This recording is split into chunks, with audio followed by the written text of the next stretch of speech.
Hello, and welcome to my channel Ielts Listening. Let's start with one of the best practice tests for improving listening skills. Now turn to section 1. The director of an engineering company is interviewing an applicant for a job. First, you have some time to look at questions 1 to 6.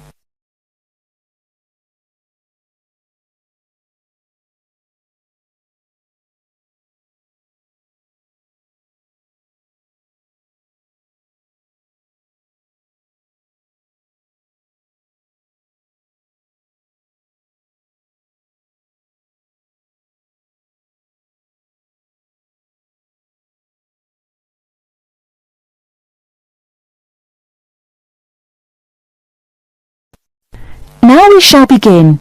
You should answer the questions as you listen, because you will not hear the recording a second time. Listen carefully and answer questions 1 to 6. Good morning.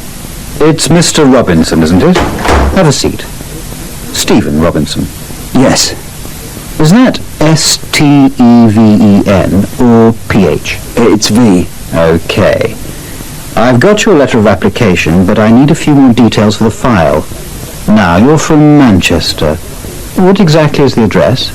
Yes, it's Dynevor Gardens, that's D-Y-N-E-V-O-R, Prestwich. Thanks. And telephone? Well, it isn't mine, it's the landlord's, but I can be contacted. It's 483-250. Uh-huh. The landlord lives in, does he?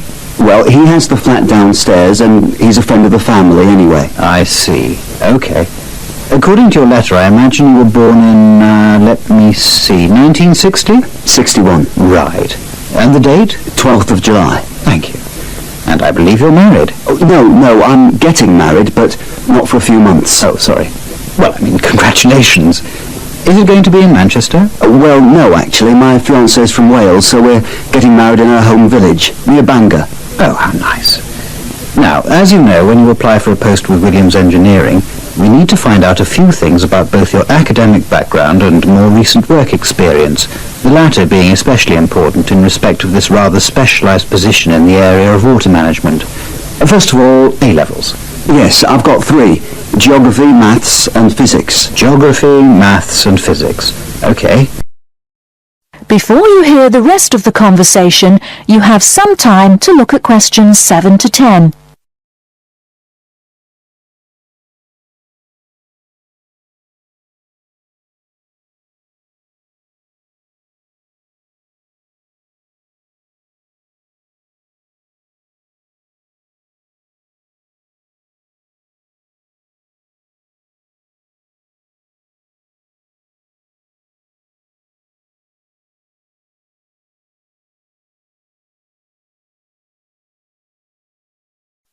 Now listen and answer questions 7 to 10. And what about your degree? I went to Sheffield University and got an engineering degree, with water management as my specialisation. Uh-huh. And as for work experience, I started out after graduating in 1986 in China, working for the Chinese government. Did you work as a volunteer? No, I did get a nominal salary. It was a 2-year irrigation project. That sounds fascinating. How did you organise that? You say it wasn't a British company then? No, my university had links with a Chinese engineering university, so it was organised at that level. And after that? Then I came back, moved to Manchester, and have been working with Latimer Engineering since then. And what exactly are you doing for Latimer? Oh, I'm working in irrigation again, this time as a project research assistant. Great. I've got your details. Now let's move on to a more general discussion about what we're looking for. That is the end of part 1. You now have half a minute to check your answers.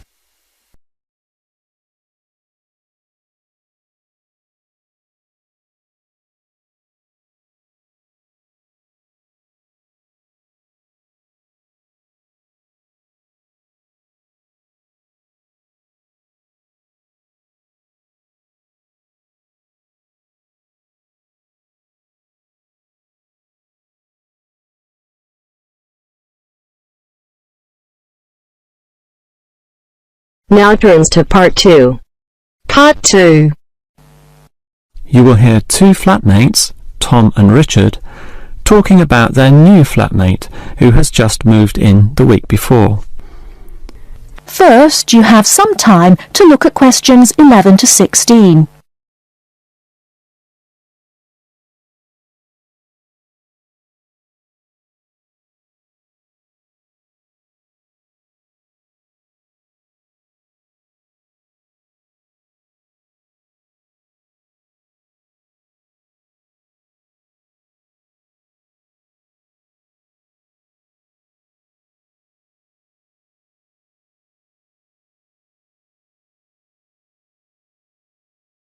Now, listen carefully and answer questions 11 to 16.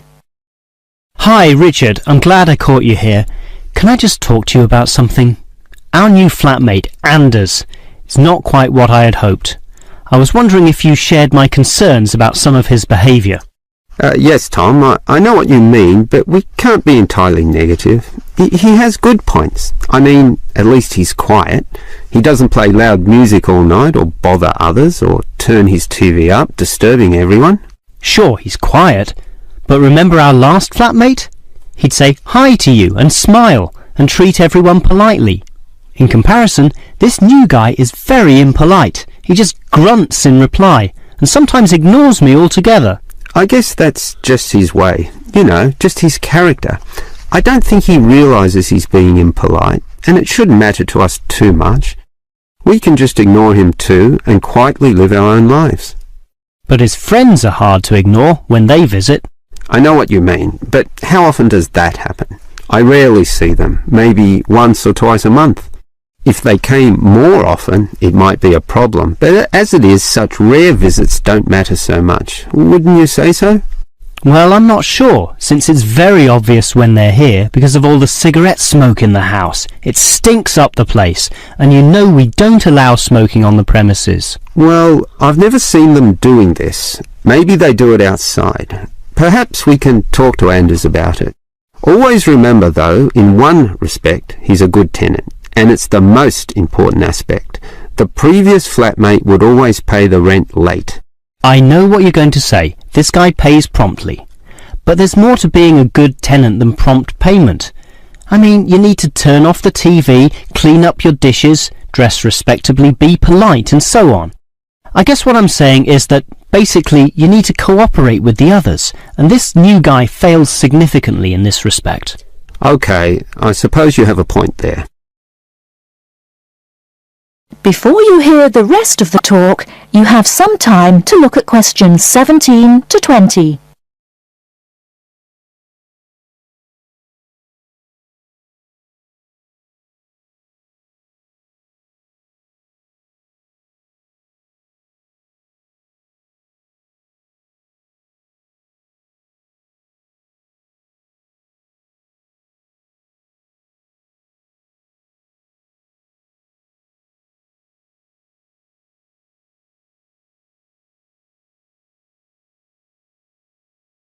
Now listen and answer questions 17 to 20. I tell you what, Tom, why don't we talk to our new flatmate, Anders, about these issues? If we throw him out, we'll have to go to all the trouble of finding another flatmate, who might not necessarily be much better. So, let's give the current guy a chance. Here, I've got a piece of paper, so let's make a short list of issues to discuss with him. Get it out into the open. Sure. We'll give him one more chance. So write communication, and let's tell him to... Well, we can't change a person's personality overnight.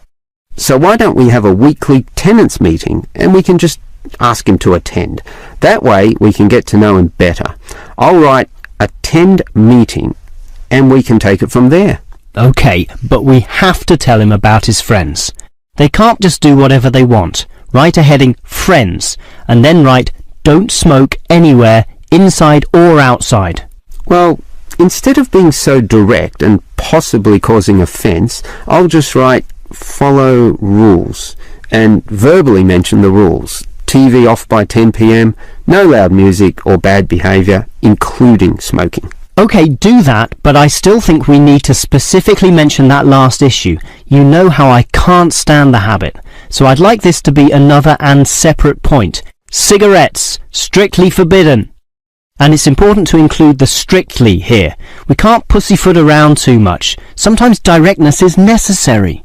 Okay, I'll write that. Forbidden. Okay. And what about cleaning duties? Anders is a little too relaxed about that. Dishes are sometimes not washed, dirty teacups are left around the place, and so on. So, right, must do better. Yeah, again, Tom, he might take that personally, and it could cause a scene. I'd rather be general. I'll write must be done, and I'll tell him that that's for everyone, not just him. Okay? Okay, as long as he gets the message. That is the end of part 2. You now have half a minute to check your answers.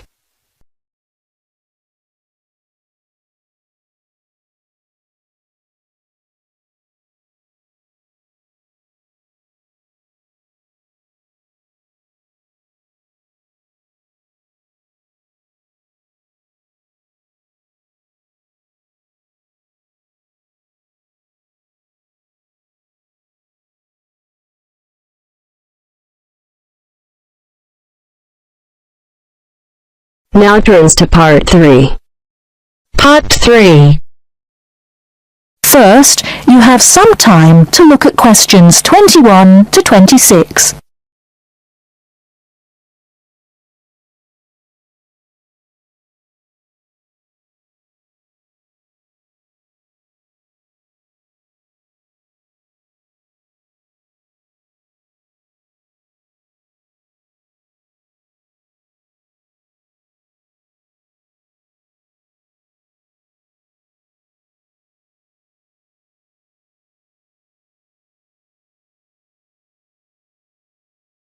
Now listen carefully and answer questions 21 to 26.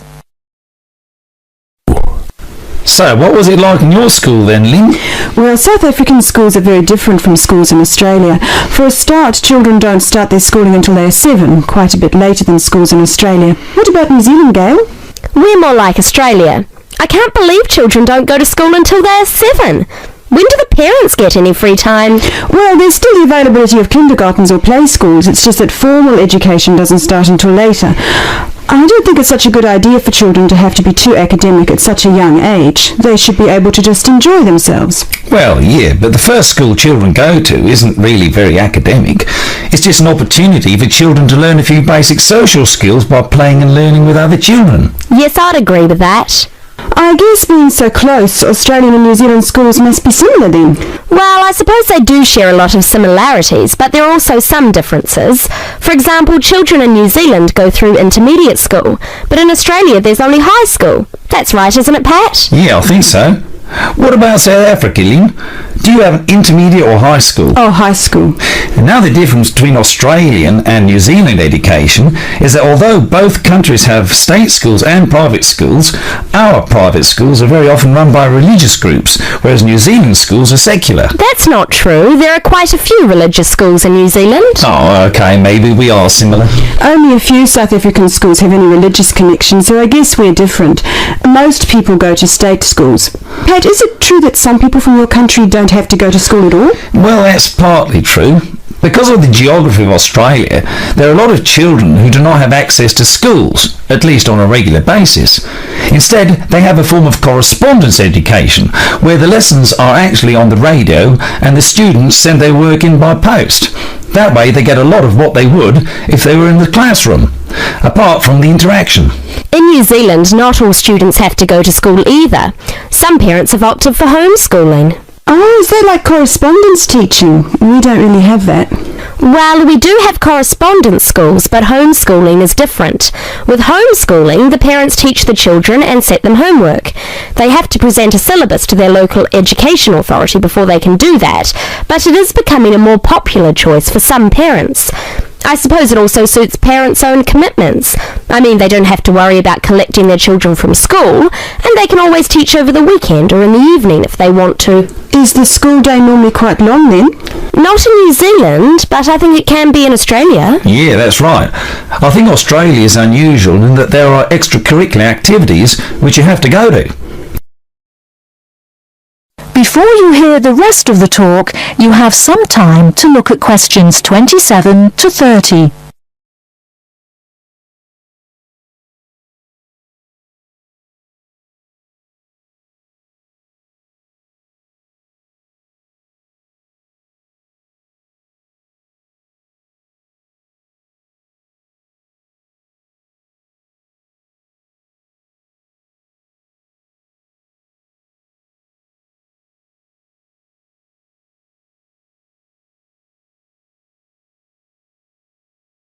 Now listen and answer questions 27 to 30. These are normally sport activities, but there are a few other options. We have activities after school for any student that is interested, but they aren't compulsory. What about in New Zealand, Gail? I had to do some sport every week. I didn't really like it, but it was part of the school day, so I guess that's not so bad. Anyway, I spent 2 years at boarding school, so things were a little different. Boarding school? What was that like? Well, the thing I remember most about it was the strict dress code. There were restrictions on everything. You had to wear a school uniform almost all of the time, and it had to be cleaned and ironed. The length of your skirt had to be no less than 1 inch above your knees when kneeling down. Sometimes we used to go out on school trips or just at weekends with a few friends, but whenever we were outside the school we had to wear a hat. There was one teacher who always used to give me extra homework because my socks weren't pulled up, and that was in the school late in the evening. I suppose it wasn't that bad, but at the time it felt like a prison. I kept getting into trouble for something. Most of the time I forgot something, normally my school badge. We had to wear that all the time, in the school and out, because it had our house colours on it. Wow, that doesn't sound like much fun. No, but it was a good education, I suppose.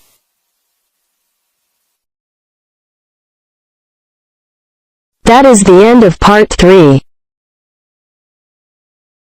You now have half a minute to check your answers.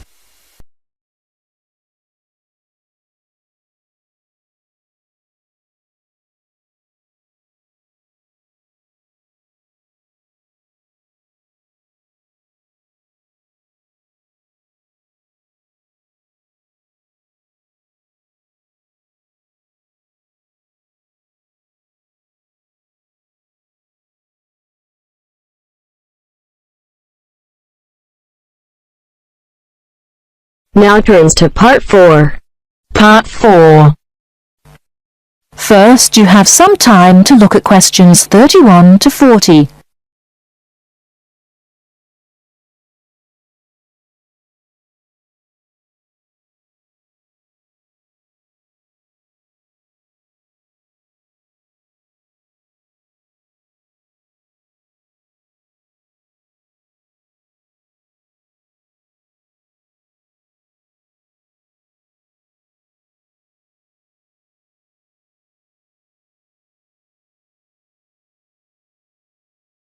Now listen carefully and answer questions 31 to 40. Last week we looked at some of the features of modern houses, and today we're going to turn the clock back and look at traditional house design. I've chosen to start with Samoa, which is part of a group of Polynesian islands in the South Pacific Sea, because the influence of culture and weather on house design is quite clear there. So let's have a look at, first of all, at the overall design of a traditional Samoan house.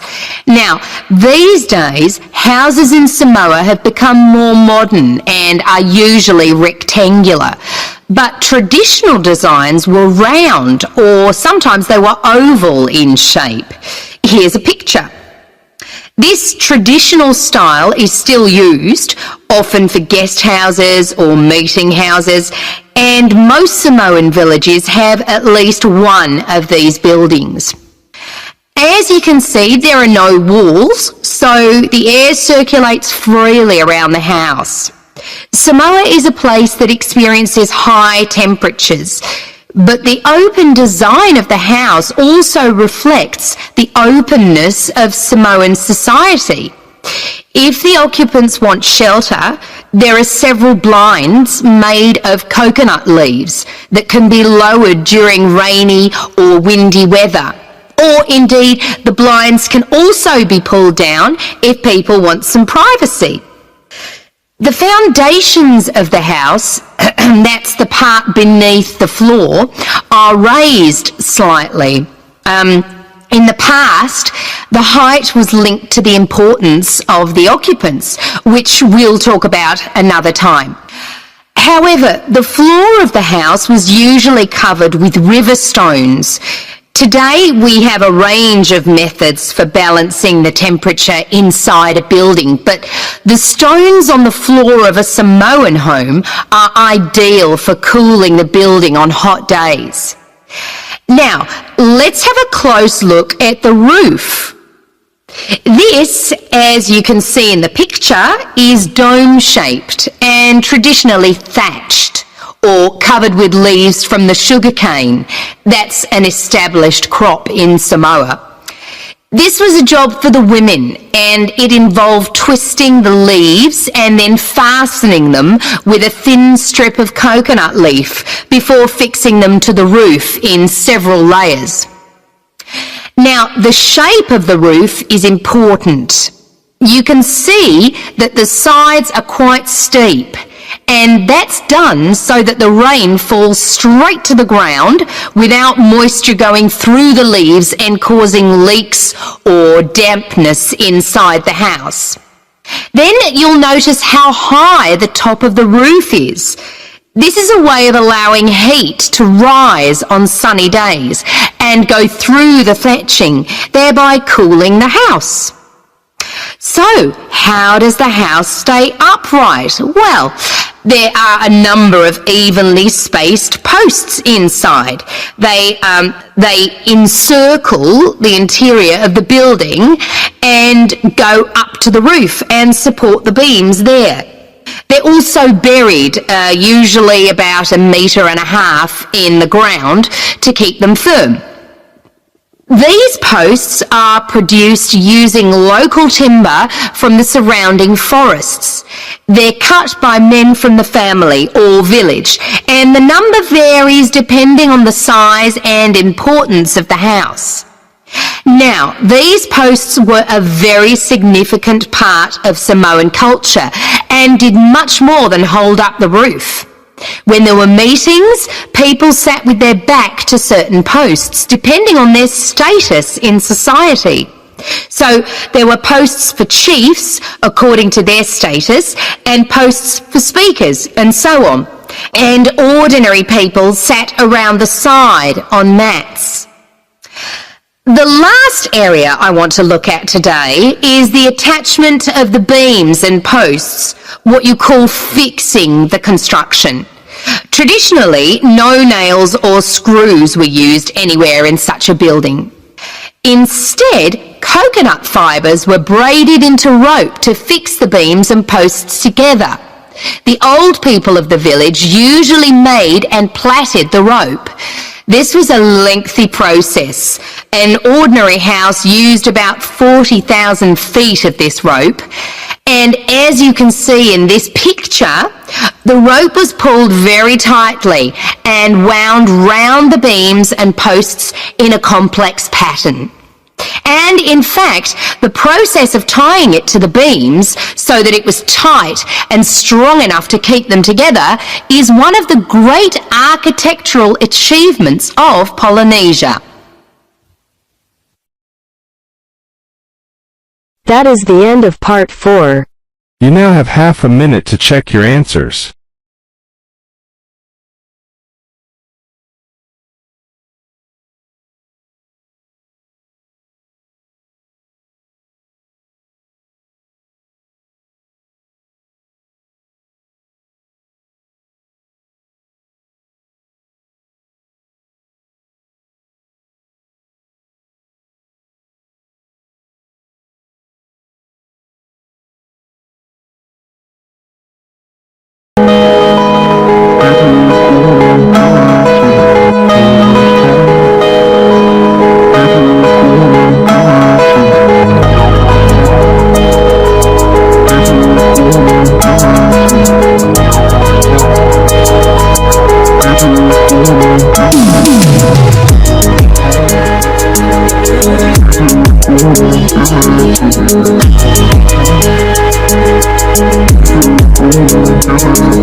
Dear viewers, thank you for taking this listening test.